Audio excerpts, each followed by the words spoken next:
Hello everyone, hope you all are doing well. Today we are learning how to read a chest x ray.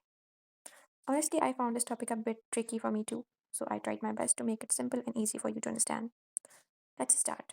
For this video, we are directly jumping to the interpretations to keep it simple and clear, but remember, you should always record the patient's biodata like name, age, date, and clinical details.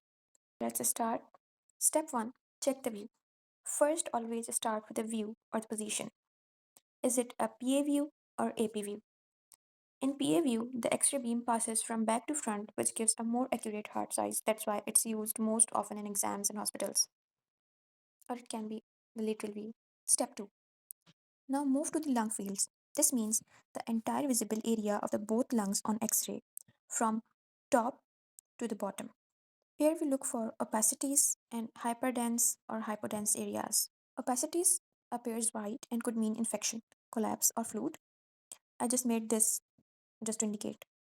And hypodense or darker areas or hyperdense areas may indicate pneumothorax, air trapping, and also check if opacity is patchy, suggesting infection, or homogeneous, suggesting collapse or effusion. And always keep remember to compare both sides of the lungs for symmetry. Now in the third step, we will look for angles, costophrenic angle and cardiophrenic angle. Costophrenic angle is the angle between ribs and diaphragm. Cardiophrenic angle is the angle between heart and diaphragm. Both angles should be sharp and clear. If it's hazy, that could mean pleural effusion.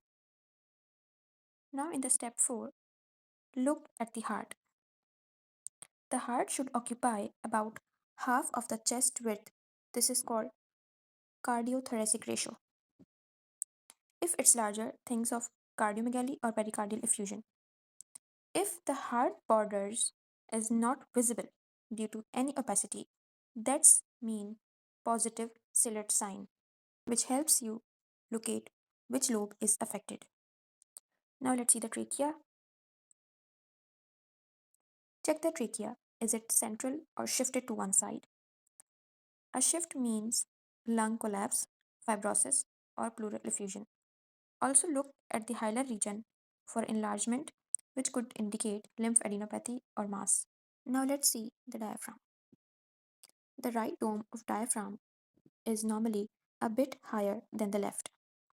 If both domes are flattened, think of COPD. If one side is elevated, it could suggest phrenic nerve palsy or abdominal pathology below the diaphragm. Now move to the bones. Check the bones. Ribs, clavicle, vertebrae. Check for fractures or deformities. Now in final step, look for lines, tubes and devices like endotracheal tube, NG tube or pacemakers. It's crucial to check their position because incorrect placement can be dangerous. Now let's have a final look.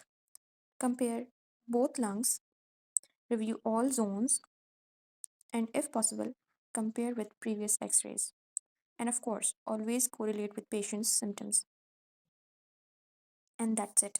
I hope you found this video helpful. Thank you so much. See you in the next video.